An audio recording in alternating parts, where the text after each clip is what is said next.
Oke, hai semuanya, selamat datang kembali di channel Gugulutus. Di video kali ini, aku akan mengulas seluruh alur cerita film Korea berjudul Boarding House. Film ini bercerita tentang ibu-ibu kos dan anaknya yang doyan wik-wik. Udah gitu aja. Oke lah, seperti apa kelanjutan ceritanya? Mari kita berangkat saja ke alur ceritanya, Wak.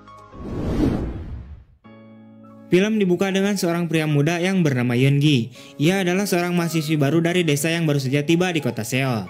Saat ini, ia sedang berjalan untuk menuju ke sebuah tempat kos-kosan yang akan menjadi tempat tinggalnya.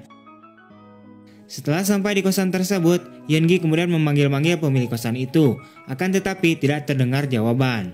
Tiba-tiba saja ia lalu mendengar suara ih di dalam sebuah ruangan.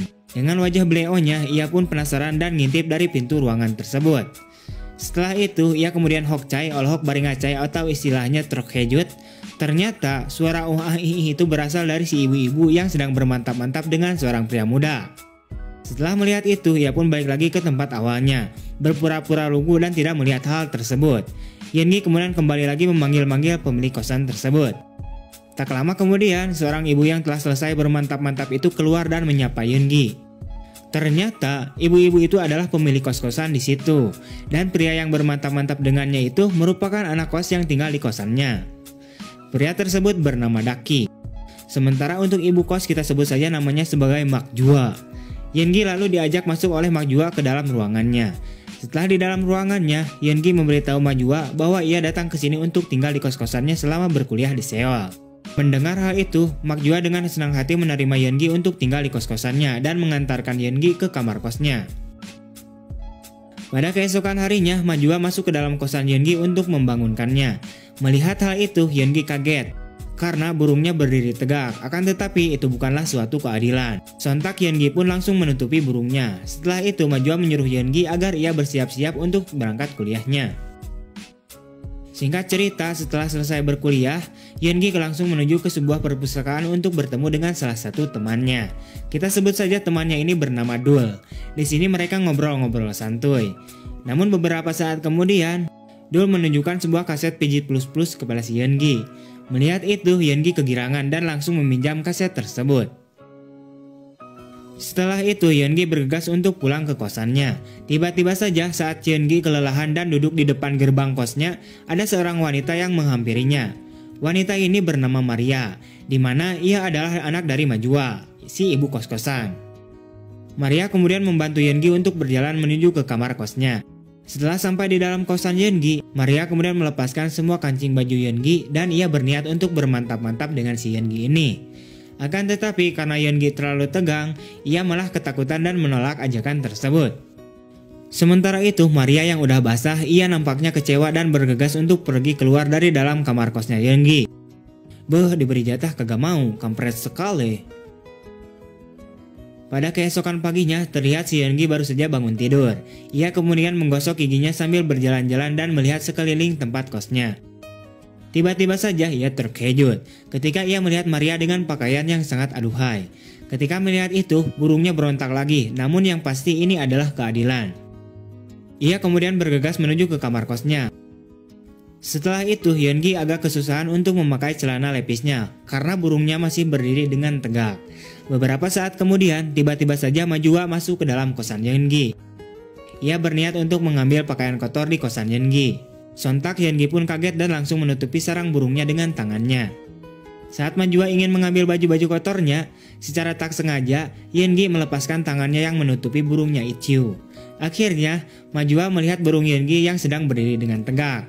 Ia mengatakan pada Yeon-gi bahwa rudalnya siap untuk bertempur. Namun karena malu, Yeon-gi langsung bergegas pergi dari kosannya. Sementara itu, Mak Jua terlihat senyum-senyum melihat hal itu. Pada malam harinya, Yeon-gi mabok-mabok ciu bersama temannya di suatu tempat. Ia kemudian memberitahu teman-temannya itu tentang kejadian-kejadian yang dialaminya di tempat kosannya itu. Teman-temannya tersebut mengatakan bahwa Mak Jua sebenarnya ingin bermantap-mantap dengan Yeon-gi, dan sebaiknya Yeon-gi peka akan tingkah laku Mak Jua tersebut. Pada keesokan paginya saat Yeon-gi akan bergegas pergi untuk kuliah, tiba-tiba saja Maria datang.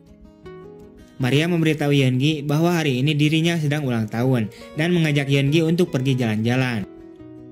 Ia membatalkan kuliahnya dan memilih untuk jalan-jalan bersama dengan Maria. Mereka lalu pergi jalan-jalan bersama dan merayakan ulang tahun Maria. Setelah selesai, mereka pun bergegas untuk pulang ke tempat kosannya. Mereka tiba-tiba saja melihat ada seorang wanita yang sedang berdiri di depan pintu kosannya. Dan ternyata wanita tersebut adalah pacarnya si Yeongi. Kita sebut saja pacarnya ini bernama Lenny. Di mana si Lenny ini baru saja tiba dari kampung untuk bertemu dengan Yeongi. Sementara itu, Maria terlihat kecewa dan bergegas untuk masuk.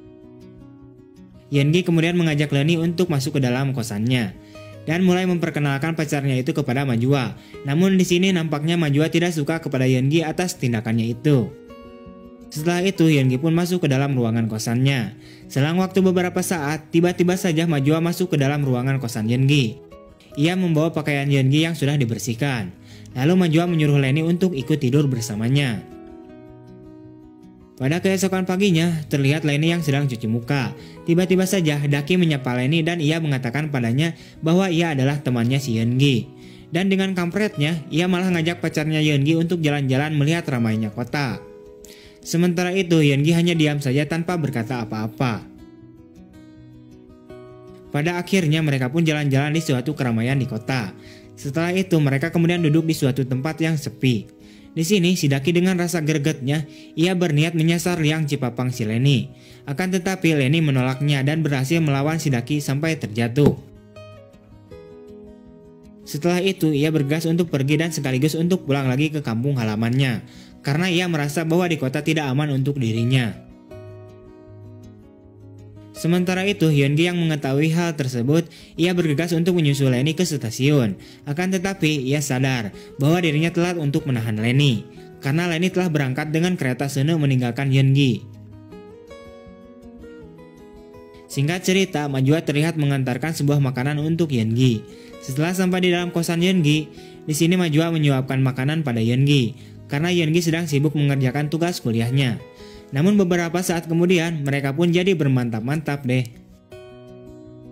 Akan tetapi setelah bermantap-mantap dengan Majua, terlihat Yeongi sepertinya menyesal dan merasa bersalah terhadap pacarnya si Lenny itu. Beberapa hari kemudian setelah kejadian mantap-mantap itu, tiba-tiba saja Yeongi menjadi pribadi yang kasar. Ia kemudian mengajak paksa Maria ikut dengannya untuk mengobrol. Beberapa saat setelah obrolan tersebut, dengan rasa gregetnya, ia pun langsung menggerebek Maria dan pada akhirnya bermantap-mantap. Akan tetapi, lagi-lagi, Yeongi merasa sangat menyesal telah melakukan mantap-mantap itu, dan teringat dengan pacarnya Lenny di kampung halamannya. Keesokan harinya, Yeongi memutuskan untuk pergi dari kos-kosan itu. Ia berniat untuk pulang ke kampung halamannya untuk menemui Lenny. Singkat cerita, ia tiba di kampung halamannya dan bertemu dengan Lenny. Yeongi kemudian meminta maaf pada pacarnya itu dan mereka pun cucus. Dan juga film pun tamat. Oke, terima kasih telah menonton. Sampai jumpa di video-video berikutnya. Kurang lebihnya mohon maaf. See you next time and bye-bye.